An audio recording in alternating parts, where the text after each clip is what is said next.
Hello dear student, last lecture में मैंने Gauss law का एक बहुत ही पावरफुल फॉर्म आपके साथ में डिस्कस किया था, जिसकी हेल्प से हमने इरोडो जैसी टफेस्ट बुक की प्रॉब्लम को भी मात्र 4 से 5 लाइन में सॉल्व करना सीख लिया था। तो आज का लेक्चर भी उसी लेक्चर के कंटिन्यूएशन में है, जहां आज मैं आपको स्फेरिकल कोऑर्डिनेट सिस्टम और सिलेंड्रिकल कोऑर्डिनेट सिस्टम में गॉस लॉ के उसी पावरफुल फॉर्म को यूज करना सिखाऊंगा।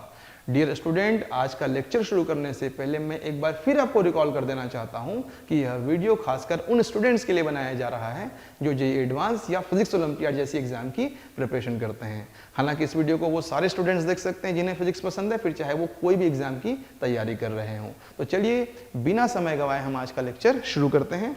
बोर्ड पर गॉस लॉ का जो आप फॉर्म देख रहे हैं, यह ऑलरेडी लास्ट लेक्चर में अच्छे से आपको एक्सप्लेन कर दिया गया है। अगर आपने वो लेक्चर नहीं देखा तो डिस्क्रिप्शन बॉक्स में नीचे उस लेक्चर की लिंक दी गई है, आप उस लेक्चर को प्लीज पहले देख लीजिए, उसके बाद आपको ये लेक्चर काफी अच्छे से समझ में आएगा। किसी भी वेक्टर क्वांटिटी को एक्सप्रेस करने के लिए जो हम डिफरेंट कोऑर्डिनेट सिस्टम यूज करते हैं, उसमें से जो मेन कोऑर्डिनेट सिस्टम होते हैं वो होते हैं Cartesian coordinate system, spherical coordinate system और cylindrical coordinate system. Cartesian coordinate system मतलब एक्स वाई जेड, ये आप ऑलरेडी क्लास 12 तक पढ़ चुके होते हैं फिजिक्स में या मैथ्स में। आज मैं आपको स्फेरिकल कोऑर्डिनेट सिस्टम और सिलेंड्रिकल कोऑर्डिनेट सिस्टम का थोड़ा फ्लेवर दूंगा। तो स्फेरिकल कोऑर्डिनेट सिस्टम जैसे बोर्ड पर आपके सामने है, इसमें कोई भी पॉइंट अगर मुझे एक्सप्रेस करना है स्पेस में, कार्टेशियन कोऑर्डिनेट सिस्टम में हम किस तरीके से एक्सप्रेस करते हैं, X comma Y comma Z, कि वो एक्स एक्सिस में एक्स डिस्टेंस पर है, वाई एक्सिस में वाई डिस्टेंस पर और जेड एक्सिस में या जेड डायरेक्शन में जेड डिस्टेंस पे। वैसे ही यहाँ पे जो 3 इंडिपेंडेंट वेरिएबल्स हम यूज कर रहे हैं वो है R, theta and phi. R मतलब इस ओरिजिन से उस पॉइंट की रेडियल डिस्टेंस, थीटा जो है वो इस आर वाली लाइन और जेड एक्सिस के बीच का एंगल है थीटा। आप ऐसा कह सकते हैं कि ये जो आर वाली लाइन है और जेड एक्सिस है, दोनों एक प्लेन फॉर्म करेंगे और उस प्लेन में ये जो एंगल होगा दोनों लाइंस के बीच में, उसे हम थीटा कहेंगे। और फाई के लिए आप ऐसा इमेजिन करो कि उस पॉइंट से आपने पैरेलल टू जेड एक्सिस एक वर्टिकल लाइन ड्रॉप करी है एक्स वाई प्लेन में, और इस पॉइंट को ओरिजिन से अगर आप सीधे कनेक्ट करेंगे तो यहाँ पे जो एक्स एक्सिस के साथ में जो एंगल बन रहा होगा उसे हम लोग फाई कहते हैं। तो एक डायरेक्शन हो गया आर, एक डायरेक्शन हो गया थीटा और एक डायरेक्शन हो गया फाई। और इसी डायरेक्शन में डिफरेंट कंपोनेंट्स भी ले जाएंगे। जैसे बोर्ड पे इलेक्ट्रिक फील्ड वेक्टर आपके सामने मैंने लिखा है, electric field equal to E R R cap, मतलब ये आर के डायरेक्शन का इलेक्ट्रिक फील्ड कंपोनेंट और उस डायरेक्शन की unit vector, plus E theta, theta direction का electric field component, theta cap unit vector उस डायरेक्शन की, प्लस फाई डायरेक्शन का इलेक्ट्रिक फील्ड कंपोनेंट और फाई कैप मतलब उस डायरेक्शन का यूनिट वेक्टर। जैसे आप इलेक्ट्रिक फील्ड वेक्टर को कार्टेशियन कोऑर्डिनेट सिस्टम में कैसे लिखते हैं, आप लिखते हैं इलेक्ट्रिक फील्ड इक्वल टू, आप लिखते हैं ई एक्स आई कैप, मतलब एक्स डायरेक्शन की इलेक्ट्रिक फील्ड कंपोनेंट, इन कैप मतलब एक्स डायरेक्शन का यूनिट वेक्टर। जैसे यहाँ पे डायरेक्शन की इलेक्ट्रिक फील्ड और आर कैप उस डायरेक्शन की यूनिट वेक्टर, वैसे ही आप यहाँ पर वाई डायरेक्शन के लिए क्या लिखते हैं, वाई डायरेक्शन का कंपोनेंट और साथ में वाई डायरेक्शन का यूनिट वेक्टर जे कैप। तो ये थीटा डायरेक्शन का कंपोनेंट और थीटा डायरेक्शन की unit vector theta cap, plus फिर तीसरा लिखते हैं आप ई जेड, जेड डायरेक्शन का कंपोनेंट और साथ में के कैप मतलब जेड डायरेक्शन का यूनिट वेक्टर। वैसे ही फाई डायरेक्शन का कंपोनेंट और फाई कैप उस डायरेक्शन का यूनिट वेक्टर। तो इस तरीके से आप इलेक्ट्रिक फील्ड वेक्टर को लिखते हैं। तो अब हमें इस इलेक्ट्रिक फील्ड वेक्टर का डाइवर्जेंस निकालना है स्फेरिकल कोऑर्डिनेट सिस्टम में। तो उसका फॉर्मूला आपके सामने बोर्ड पर अपीयर हो रहा है। Divergence of electric field equal to 1/r square dow by dow R of r square E R plus 1/r sin theta dow by dow theta of sin theta into E theta plus 1/r sin theta dow by dow phi of E phi. इतना बड़ा expression देख करके हमें घबराना नहीं है, क्योंकि class 12 तक के किसी भी एग्जाम में आपको ये वेरिएबल्स नहीं पूछे जाते, तो ये आपके सिलेबस का हिस्सा नहीं है ना। आपको maximum to maximum radial function का ही क्वेश्चन पूछा जाएगा, और अगर आपको ये नहीं पूछा जाएगा तो आपको ये वाली भी चीज याद रखने की जरूरत नहीं है। ये ग्रेजुएशन लेवल फिजिक्स में आपसे पूछा जाएगा और आपको ये फॉर्मूला यूज करना पड़ेगा। तो बेसिकली आपको इलेक्ट्रिक फील्ड रेडियल के फॉर्म में फंक्शन दिया होगा और आपको डाइवर्जेंस निकालना है, तो आपको मात्र ये वाला हिस्सा याद रखना है। तो मैं एक बार फिर से बोर्ड पे लिख देता हूं, divergence of electric field is equal to 1/r square dow by dow R of r square into E R. बहुत ही सिंपल है, इसे आप याद रख लीजिए और आपका डाइवर्जेंस कैलकुलेशन हो जाएगा। आपको करना क्या, इस फंक्शन में पहले r स्क्वायर का गुना करना है, बिकॉज वो भी ऑलरेडी r का फंक्शन है। आर स्क्वायर गुना करने से ये पूरा पार्ट मॉडिफाई हो जाएगा, फिर उसका डिफरेंशिएशन करेंगे और फिर से 1/r स्क्वायर से डिवाइड कर देंगे। तो स्टूडेंट चलिए इस पे बेस्ड हम एक प्रॉब्लम सॉल्व करना शुरू करते हैं, और ये प्रॉब्लम आपके सामने बोर्ड पर आ चुकी है। Electric field in a region is pointing spherically outward and its value is given by C R square. तो आप देखिए electric field equal to C R square, ये फिर से आर का फंक्शन है, यहाँ पे कोई थीटा नहीं कोई फाई नहीं, और आपको चार्ज डेंसिटी रो निकालनी है। इस क्वेश्चन को सॉल्व करने के लिए हम तीन मेथड्स यूज करेंगे, मेथड 1 और मेथड 2 गॉस लॉ के पहले फॉर्म पे बेस्ड होंगे, net flux equal to Q in by epsilon पे। हालांकि उसमें थोड़ी ज्यादा मेहनत लगती है, बट अगर आपको गॉस लॉ का ये फॉर्म नहीं आता था जो आज मैं आपको पढ़ा रहा हूं, तो फिर आप उसको उसी मेथड से सॉल्व करो। मैं मेथड 1 और मेथड 2 दोनों सॉल्व करूंगा, उसके बाद में मेथड 3 आज जो हमने सीखा उसका यूज करके करेंगे। तो चलिए सॉल्यूशन स्टार्ट होता है। यहाँ पर एक स्फीयर लिया गया है आर रेडियस का, और इस सारे पॉइंट पे, इस स्फीयर के सारे पॉइंट पे इलेक्ट्रिक फील्ड की वैल्यू कुछ ना कुछ होगी, बिकॉज सारे के सारे पॉइंट आर डिस्टेंस पे हैं, और इलेक्ट्रिक फील्ड की वैल्यू होगी E1।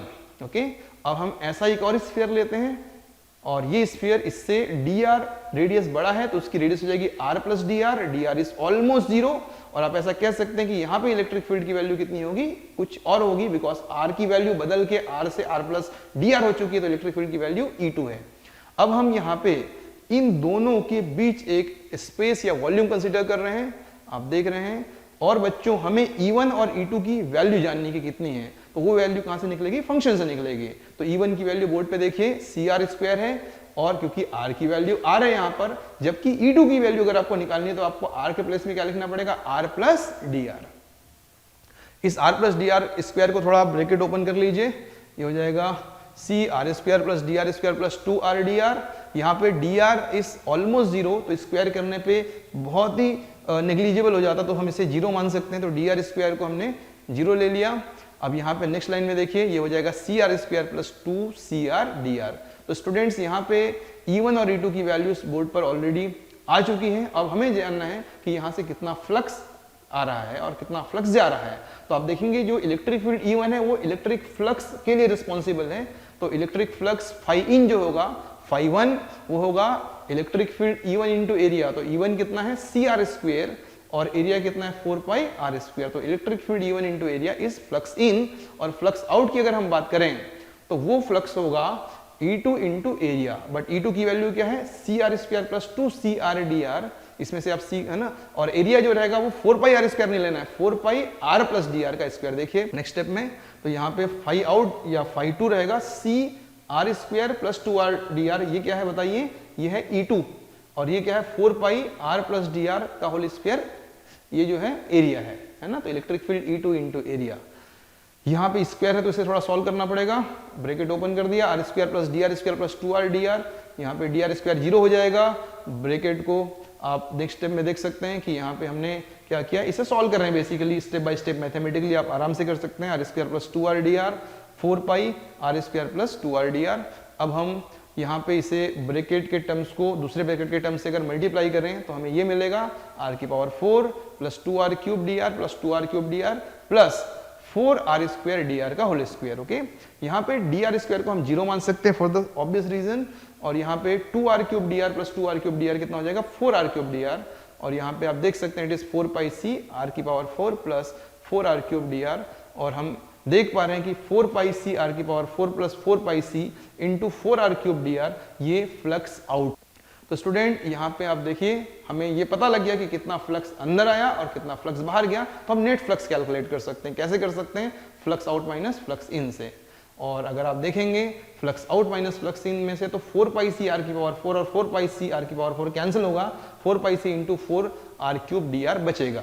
अब हमें निकालना है कि इसके अंदर कितना चार्ज स्टोर्ड है, बिकॉज हम बेसिकली कौन सा लॉ यूज करने वाले हैं, नेट फ्लक्स इक्वल टू, बताइए, हम यूज करने वाले हैं net flux equal to Q in by epsilon. तो हमें ऑलरेडी नेट फ्लक्स आ चुका है, ये हमने कैलकुलेट कर लिया। अब हमें जानना है कि इस रीजन में जो कलर्ड रीजन है उसमें कितना चार्ज स्टोर्ड है, तो उसके लिए charge density into volume use करना पड़ेगा, राइट। उसके लिए हमें चार्ज डेंसिटी और इंटू वॉल्यूम यूज करना पड़ेगा, और आप देखेंगे उसकी वैल्यू आराम से निकल जाएगी, क्योंकि यहां पर की चार्ज डेंसिटी हम अगर रो एज्यूम कर लें जो निकालना है हमें, तो वॉल्यूम होगा 4 pi R square into dr। तो वो देखिए rho dv, rho into dv, और dv की वैल्यू कितनी 4 pi R square into dr। तो dv is nothing but 4 pi R square into dr। Student, तो हम net flux equal to Q in by epsilon use करने जा रहे हैं। नेट फ्लक्स आपके सामने ऑलरेडी है, क्यू इन भी आपके सामने ऑलरेडी है, तो आप उसे लिख दीजिए 4 pi C into 4r cube D R equal to rho 4 pi R square D R upon epsilon. आप डी आर से डी आर टर्म करें, 4 पाई से 4 पाई कैंसिल करें, आर स्क्वायर से आर की पावर 3 में से एक आर बचेगा, क्रॉस मल्टीप्लाई करें और आपको आंसर आ जाएगा rho equal to 4c epsilon into R.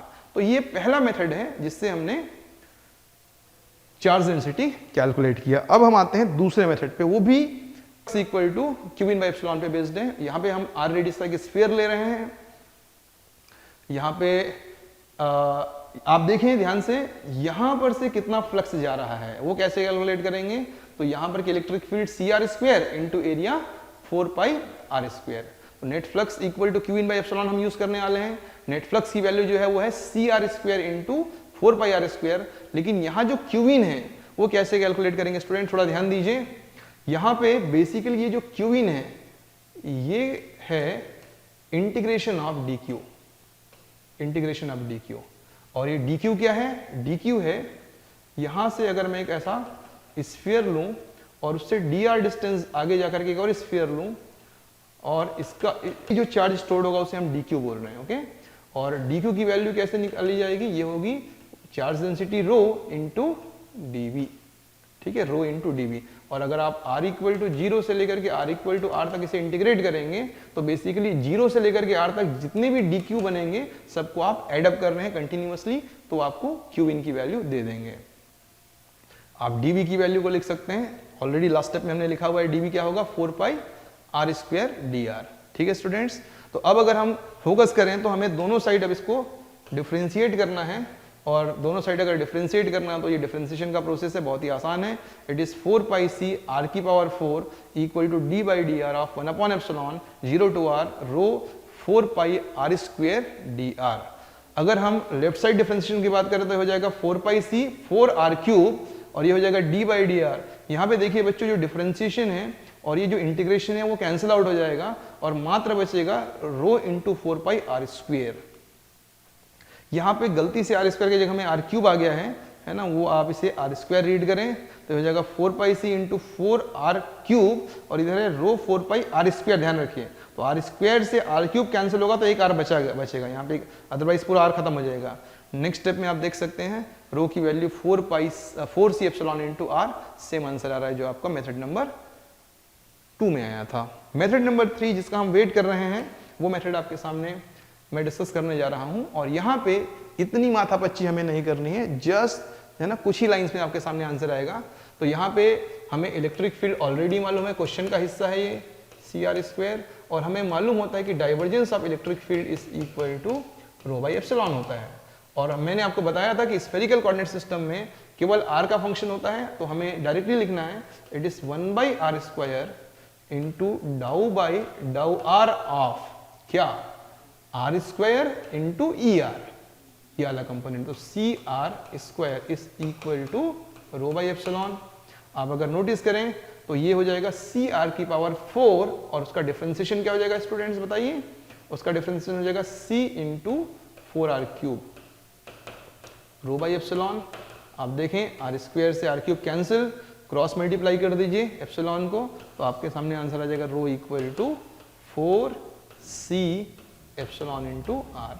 तो ये आंसर आपके सामने अवेलेबल है। सेम क्वेश्चन लेकिन सॉल्व करने में हमें 1, 2, 3 या 4 लाइन लग रहे हैं, तो हमें इतनी माथापच्ची करने की जरूरत नहीं है। अगर आपको ऑलरेडी गॉस लॉ का ये फॉर्म आता है तो आप ऐसे क्वेश्चन को चुटकियों में सॉल्व कर सकते हैं, ठीक है। तो चलिए आगे बढ़ते हैं, और अब हम गॉस लॉ के इसी फॉर्म को सिलेंड्रिकल कोऑर्डिनेट सिस्टम के लिए यूज करना सीखते हैं। तो सिलेंड्रिकल कोऑर्डिनेट सिस्टम में बच्चों जो भी पॉइंट होता है यहाँ पर हमें समझने के लिए जो वेरिएबल्स यूज करने होते हैं वो 3 वेरिएबल्स होते हैं। कलर मैं चेंज कर देता हूँ। जो वेरिएबल्स होते हैं वो 3 होते हैं, एक होता है r, एक होता है फाई और एक होता है z। यहाँ पे r क्या होता है, z एक्सिस से ये डिस्टेंस, ये r है ना, z एक्सिस से परपेंडिकुलर डिस्टेंस डायरेक्ट।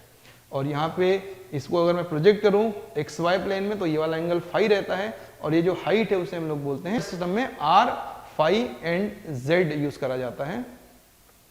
और यहाँ पे अगर मैं इलेक्ट्रिक फील्ड वेक्टर को लिखूं तो मैं यहाँ पे लिखूंगा radial component r cap plus phi component phi cap plus Z component Z cap. और अगर मुझे इसका डाइवर्जेंस निकालना है तो डाइवर्जेंस का फॉर्मूला होगा 1/r dow by dow R of r into E R plus 1/r dow by dow phi of E phi plus dow by dow Z into E Z. जैसा मैंने कहा है आपको कि आपको ये वाला पार्ट आपके सिलेबस का हिस्सा नहीं है, ये ग्रेजुएशन लेवल फिजिक्स में आपको सिखाया जाएगा, तो आपको सोचना भी नहीं उसके बारे में, ये वाला पार्ट आप स्किप कर सकते हैं, मात्र रेडियल फंक्शन होगा और उसका डाइवर्जेंस आप इस तरीके से निकालते हैं। तो आपको याद क्या रखना है कि divergence of electric field is equal to 1/r dow by dow R of r into E R. जो फंक्शन दिया उसमें r का मल्टीप्लाई करना ना भूलें। तो स्टूडेंट्स आप इसे ध्यान रखिए और चलिए इस पे बेस्ड एक क्वेश्चन जल्दी से कर लेते हैं। क्वेश्चन आपके सामने ऑलरेडी बोर्ड पर है और मैं चाहता हूं इसे आप मेथड नंबर 1 और मेथड नंबर 2 से आप अपने आप करिए और अगर आपके आंसर्स आते हैं तो आप मुझे इन्फॉर्म कीजिए। क्वेश्चन है electric field in region is pointing cylindrically radial outward and its value is given by E equal to alpha R cube. यहाँ पे इलेक्ट्रिक फील्ड की वैल्यू अल्फा आर क्यूब दी हुई है और ये सिलिंड्रिकल कोऑर्डिनेट सिस्टम में क्वेश्चन पूछा गया है because it is cylindrically radial outward electric field है और हमें रो फाइंड आउट करना है। तो फिर से हम डायरेक्टली मेथड नंबर 3 यूज कर रहे हैं। Divergence of electric field is equal to rho by epsilon और स्टूडेंट्स हमें याद है सिलेंडर में 1/r dow by dow are bracket में r का गुना करेंगे किससे, इस फंक्शन से विच इज अल्फा r की power 3 is equal to rho by epsilon. आप अगर नोटिस करेंगे इसको तो ये अल्फा r की पावर हो जाएगा 4 है ना, अल्फा r है ना, और उसका डिफरेंशियल कितना हो जाएगा बताइए 4r cube is equal to rho by epsilon. आप r से कैंसिल करेंगे तो यहाँ पे आ जाएगा r स्क्वायर, क्रॉस मल्टीप्लाई कर दीजिए तो रो की वैल्यू हो जाएगी 4 alpha epsilon into R square. तो ये जो पर्टिकुलर है ये आपका इस क्वेश्चन का आंसर है। तो स्टूडेंट्स आप देख पा रहे हैं जो लेक्चर आपको मैंने दिया है उसमें अगर आपको पास इलेक्ट्रिक फील्ड वेक्टर दिया है वेरिएबल इलेक्ट्रिक फील्ड तो आप डेंसिटी फंक्शन बड़ी आसानी से गॉस लॉ के इस फंक्शन से निकाल सकते हैं, इस फॉर्म से निकाल सकते हैं, चाहे वो कितना भी कॉम्प्लिकेटेड इलेक्ट्रिक फील्ड फंक्शन हो है ना, एक्स वाई जेड में हो, चाहे स्फेरिकल कोऑर्डिनेट सिस्टम में हो, चाहे सिलेंड्रिकल कोऑर्डिनेट सिस्टम में हो, आप आसानी के साथ में चार्ज डेंसिटी निकाल लेंगे। तो स्टूडेंट हम आज इतना ही पढ़ेंगे। Okay, thank you.